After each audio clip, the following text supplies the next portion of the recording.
The Open Window by Saki. Frampton Nuttall had come to the country to rest his nerves. That, at least, was what his doctors had advised him to do. They had said, very firmly, that he needed complete quiet and as little excitement as possible. So here he was, calling on strangers in a part of England he had never visited before, armed with letters of introduction that his sister had written for him before he left London. "You must make an effort to meet people," she had told him. "Sitting alone in a rented cottage all day will do your nerves no good at all." He was not entirely sure she was right, but he had followed her advice, and so on this particular afternoon in October he found himself sitting in the drawing room of a Mrs. Sappleton, waiting for the lady of the house to appear. He had never met her. He had never met anyone in the room. He knew no one within miles. The only other person present was Mrs. Sappleton's niece, a girl of about 15 who had come downstairs to greet him in her aunt's place. The girl was quite self-possessed, more so certainly than Frampton himself. She sat across from him with a calm and confident air, as though receiving nervous strangers were the most natural thing in the world. "My aunt will be down directly," she said. "In the meantime, you must try to put up with me." Frampton tried to say something polite. He was not very good at polite conversation. "I know practically nothing about your aunt," he admitted. "My sister stayed in this neighborhood 4 years ago and gave me a letter of introduction to her. Beyond that, I know very little." "Then you know nothing about my aunt's great tragedy?" the girl asked. Her eyes moved to a large window at the far end of the room. The window was open wide. Outside, a lawn stretched away toward a group of trees in the distance. The afternoon light was pale and still. "Her tragedy?" Frampton said. "You may wonder," the girl said in a voice that was low and careful, "why we keep that window open on an October afternoon." Frampton had not been wondering this at all, but he said nothing. "3 years ago this very day," the girl continued, "my aunt's husband and her 2 young brothers went out through that window to go shooting. They never came back. They were crossing the marsh. You know how dangerous the marsh can be after a wet summer, and all 3 were swallowed up in a bog. Their bodies were never recovered. That was the dreadful part." She paused for a moment. Frampton was listening with increasing attention. "My poor aunt still believes they will come back someday. She and the little dog they left behind them. So every evening at this hour she has the window kept open so that they can walk in, just as they always used to do, directly from their shooting.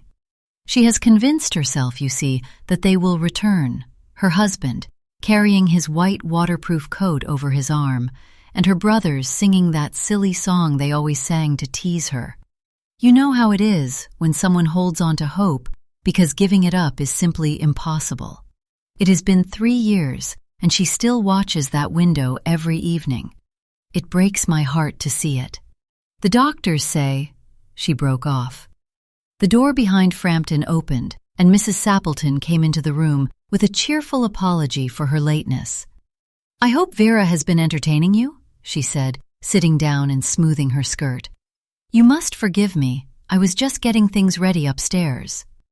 She glanced across at the open window and said, almost to herself, "I hope they won't be too much longer. The fields will be dreadfully muddy after all the rain we've had. It's such a nuisance to the carpet." Frampton felt a chill move slowly over him. He was now paying a great deal of attention to the window.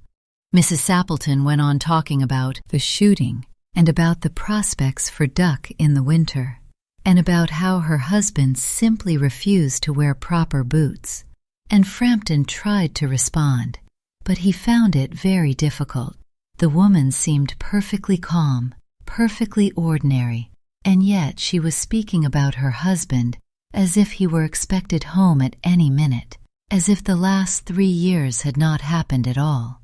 The niece, sitting quietly to one side, stared out at the window with a look of quiet, gentle horror. It was a strain, even for a man with ordinary nerves, and Frampton's nerves were very far from ordinary. He was just beginning to form some polite remark about his own situation, his illness, his treatment, the medical recommendation of rest, when Mrs. Sappleton sat up suddenly in her chair. "Here they are at last," she exclaimed, "just in time for tea, and looking absolutely filthy." Frampton turned to the window with a feeling in his stomach that he could not name. 3 figures were walking across the lawn toward the house. They came through the fading afternoon light, directly from the direction of the trees. One of them was carrying a white coat over his arm. The 2 others were some distance behind, and as they drew closer, Frampton heard, or thought he heard, a faint sound like someone humming. In the deep, gathering dusk, the figures moved steadily forward across the lawn. Frampton did not stay to examine the matter further. He snatched up his hat and walking stick. He collided lightly with the hall table on his way out. He went through the front door at something faster than a walk, and by the time he reached the lane, he was moving at a pace that would have alarmed even his most anxious doctor. A passing cyclist had to swerve sharply to avoid him, and then stood in the road for a moment, watching him go.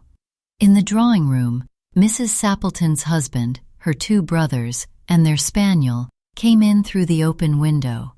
Their boots were muddy, their jackets smelled of the fields, and they were in excellent spirits. "Frightfully muddy out there," said one of the brothers, dropping into a chair. "Who was that man who bolted out through the hall just now?" "A most extraordinary person," said Mrs. Sappleton. "A Mr. Nuttall, a friend of your sister's, Vera, or some such connection.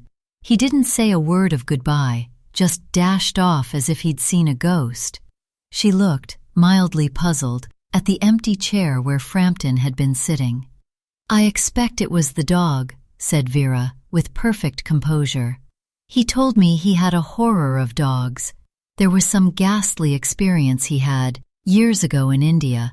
He was chased by a pack of wild dogs across a churchyard one moonless night, and had to spend the night in a newly dug grave, while the creatures snarled and snapped at him from above. Enough to make anyone lose their nerve around dogs, I should think." The spaniel walked calmly across the room and settled down by the fireplace. Mrs. Sappleton said she rather thought she remembered something like that. Vera said nothing more.